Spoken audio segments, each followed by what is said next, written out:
Josh mentioned that as girls develop, they can feel unsafe with their body changing, etc. How would you talk with your kids and teens as they go about developing so that they do feel safe in their body and the developmental changes while still helping them to know to protect themselves? Yes, good question. Great question. Thank you, parent, who's submitting it and thinking about your kiddos and wanting to figure out how to help them navigate situations. You're already doing an awesome job. I know that because of your intentionality and your mindfulness, even to be paying attention to a video or podcast like this, and for your active engagement of kind of looking for more help. So keep it up. I would say that one of the best things that we can do is talk about it frequently, like all the time, ad nauseum, to our kids roll their eyes and they're like, not more talking about it, because silence is inherently shaming. That all you have to do to wrap shame around something is not talk about it. That conveys that the subject is shameful, that the subject is not something that is okay to mention even.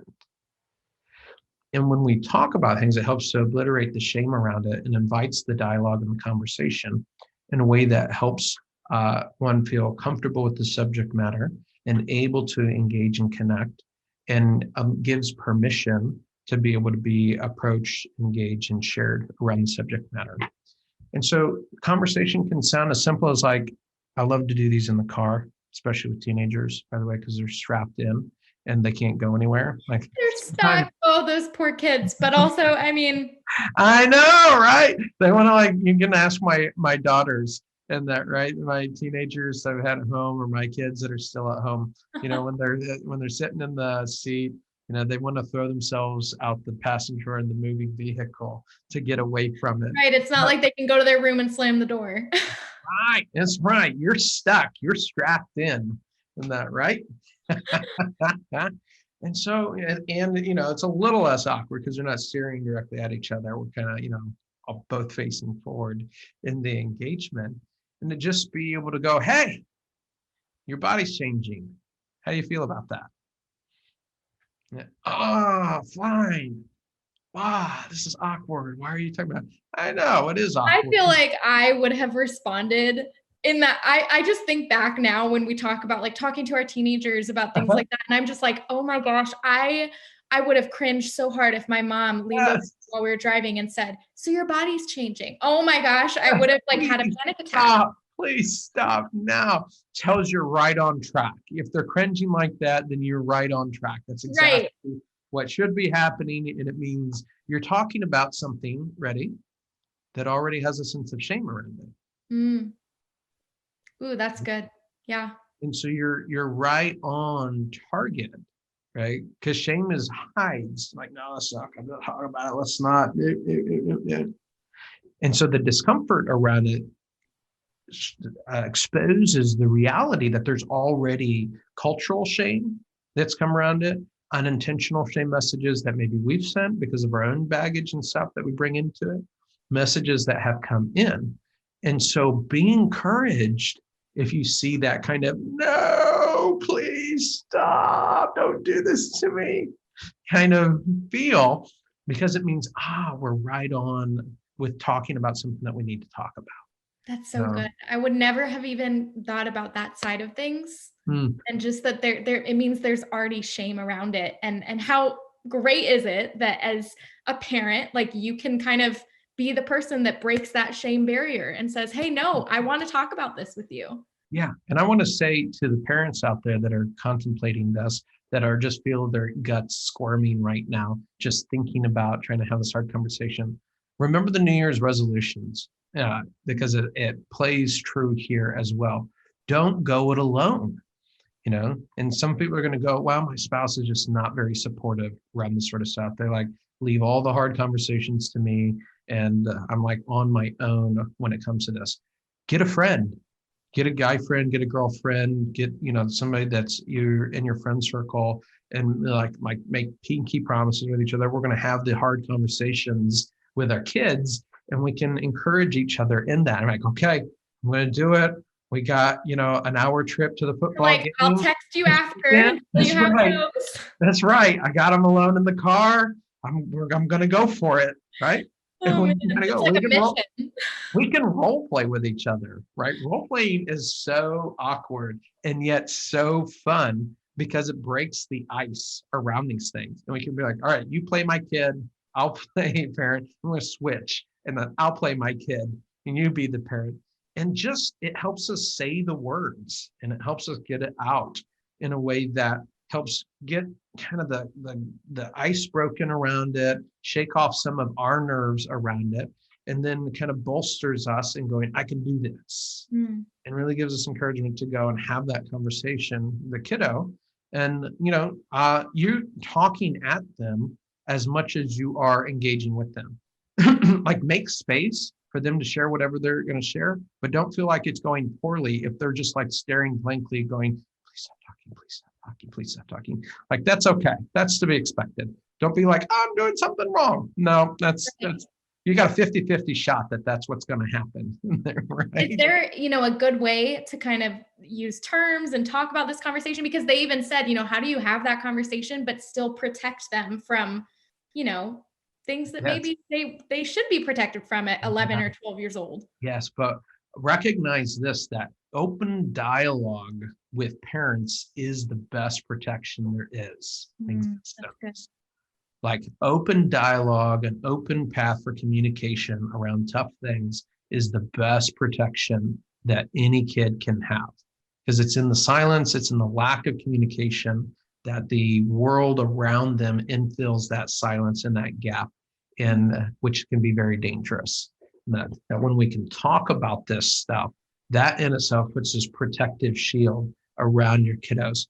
And so there's nearly nothing, there's like the line of things that you can say to your kiddo that's actually going to be harmful and destructive to them, short of, shaming messages or, just crude, abusive, way out of line kinds of stuff that, we would go, why would any human being say that to a child of any sort, right? But that the line is way out there. Like, you can way go outside of your comfort zone and be okay. I guarantee you it doesn't match up against what they hear in the locker room, or what, they overhear or in a YouTube video or from youth group, right? Like, well, yeah, I homeschool my kid in their home and they only see me. Listen, it's out there. I guarantee that unless you are living someplace without the internet and you're in a compound in the middle of the wilderness, in which case you're not watching this video, your kiddos are exposed to things way more graphically than you as a parent are ever going to say to them. And your ability to have the conversation, open the conversation, normalize the conversation is what enables you to have voice into that space in a way that allows you to counter the other kind of craziness that's out there. So don't be afraid of saying too much or going too far. You're not going to cause your kids to have, sex when they shouldn't have sex, or with people they shouldn't have sex. Like, this idea that, I don't want to give them ideas. They have ideas. Do you remember being a kid?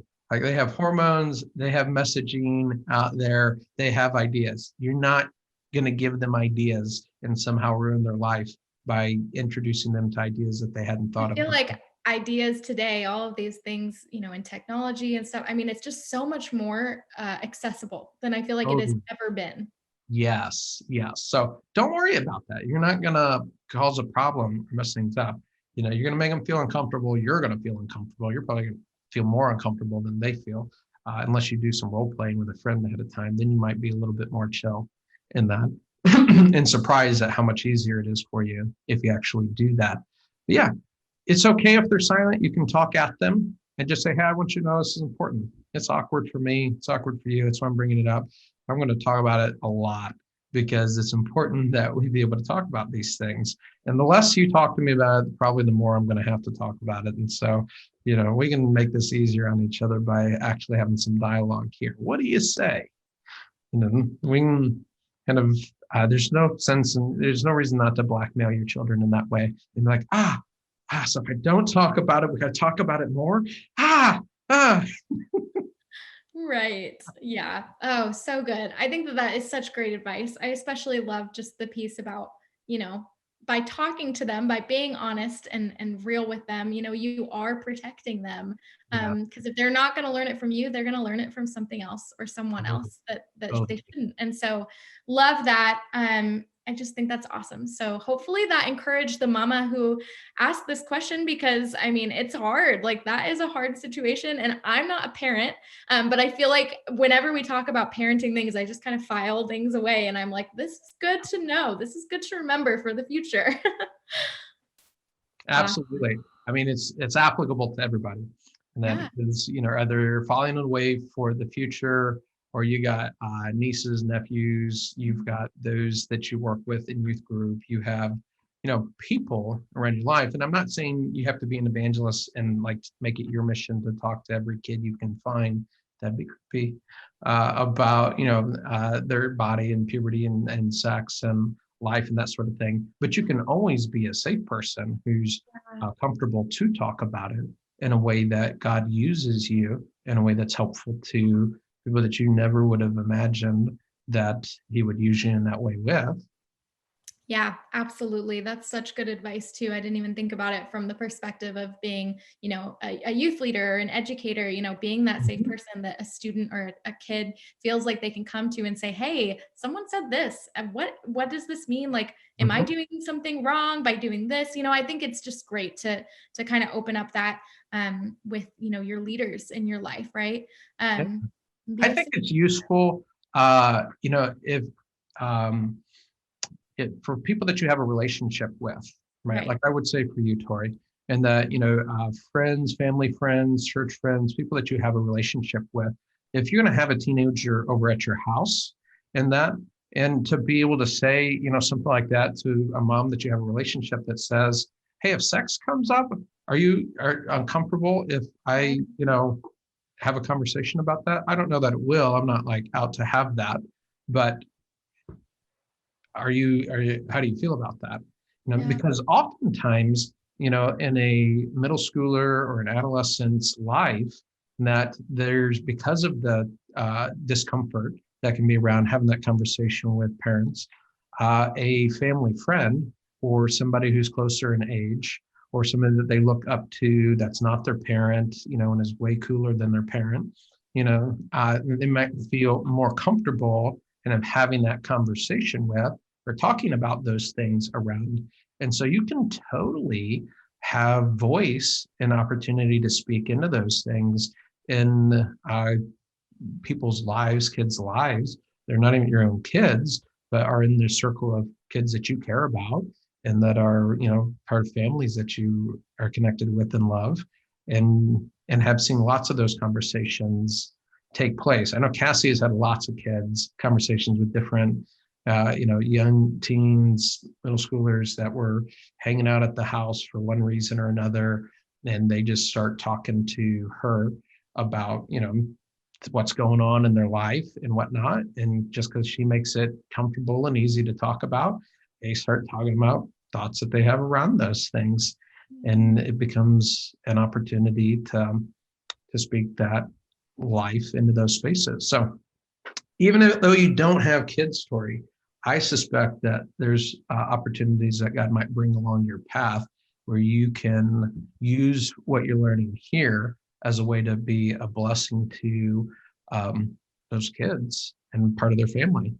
Oh, for sure. I appreciate that encouragement. And I hope that other people are encouraged too, if they're in the same boat as me, maybe not having that conversation with their own kids, but kind of being that safe person for other kids.